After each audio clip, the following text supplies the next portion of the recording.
Hi guys, how are you? Today I'm going to talk to you why I left my job as a laborer.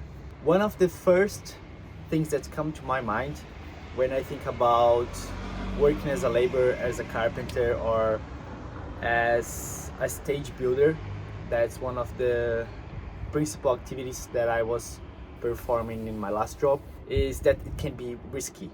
So I saw two friends of mine getting hurt. One of them fell from the stage, fell from a height of 2.4 meters.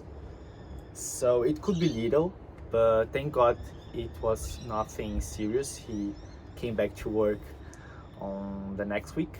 The other guy, actually I didn't know him, so I saw him being taken away, but he didn't seem to be bad, so I think he was okay as well.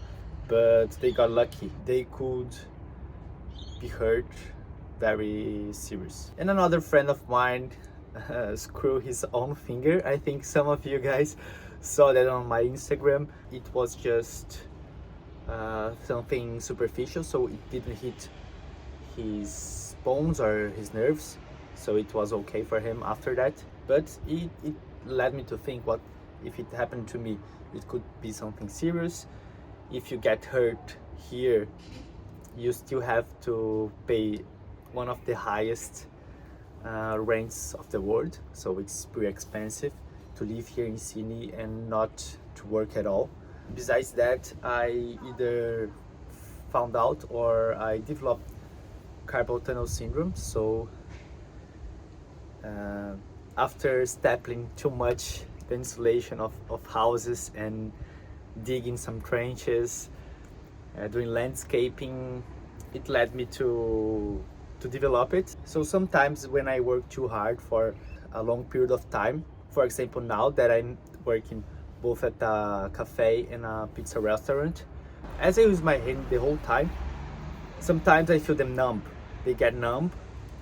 And back at the time that I found out that I had this syndrome, it could hurt too. I stopped working for 1 week to see if it got better, because basically my doctor said that I would need surgery if I didn't take care of it. It's generic lottery. If you have very thin wrists like me, it could happen to you too. I don't want to scare you guys, but that can happen with anybody. So I consider that a risk too. We're still on this risk subject.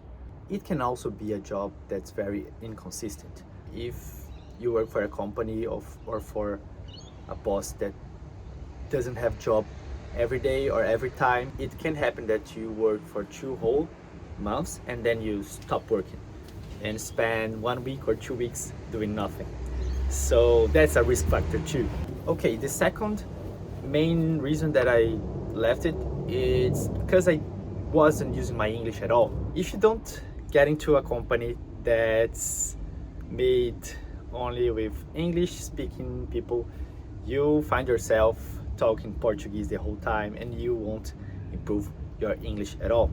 And that's how I felt. So after half a year working that, I didn't see any improvement in my English, which led me to a huge frustration, because I'm 7 months here already and I wasn't using my English at all. So if you're doing labor work, it's very hard for you to use your English or develop it, because when you need to say something, it's something very basic and you could use your hands to express yourself, body language. And the third factor was that I wasn't having fun at all.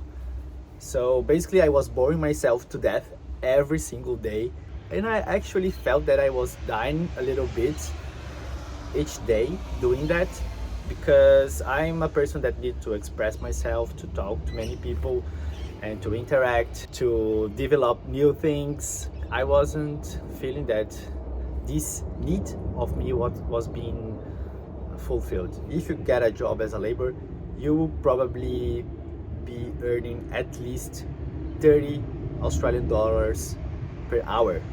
If you work 6 days a week, you make a lot of money.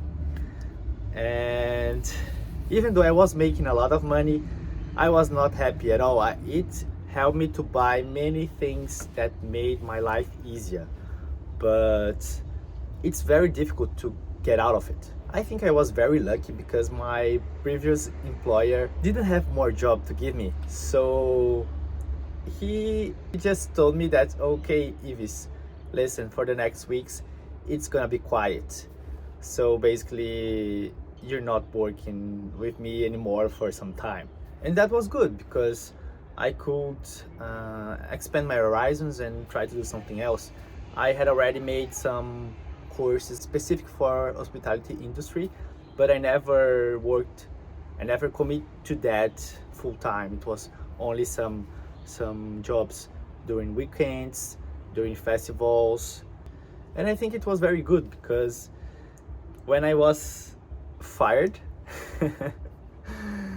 I could spend my time to find something else, and that led me to the hospitality business. I made a barista course, I got a job in a cafe. You guys can check that on my last video. And I think I'm a lot more happy now because I'm not bored. And it can be very frustrating for people like me to do an activity that doesn't require a lot of creativity. You can innovate in anything. But that's the thing, people are different. So that didn't work for me. It doesn't mean that it won't work for you too. I wouldn't say that I would never do that again, ever. If I need, I'll definitely do it because I have to pay the bills. But it's very easy for you to get into a certain kind of job that you don't like, and you end up doing that because it gives you a lot of money, and you always find out how to spend more money, you know? You always find some needs. There's always a next step. You always have to buy something better, fancier, and it's very hard once you're in this vicious cycle to get out of it. So I think I was very lucky because I didn't make the effort to get out of it. I think it was supposed to be, you know, just trust the process. I am very grateful for my previous boss and the opportunity that I had, so because I ended up buying stuff that definitely made my life easier here. And now I want to know about you guys. What do you think about labor work? If you like it, why you like it, why you dislike it, if you already tried to do that and went to something else. Please let me know in the comments below. Right now it's 4:30 p.m. and I have half an hour until I get into the pizza bar. So I'll just get off. On the next video, I'll be talking more about how is it to work in a kitchen or in the two kitchens in which I'm working right now. And see you guys on the next video.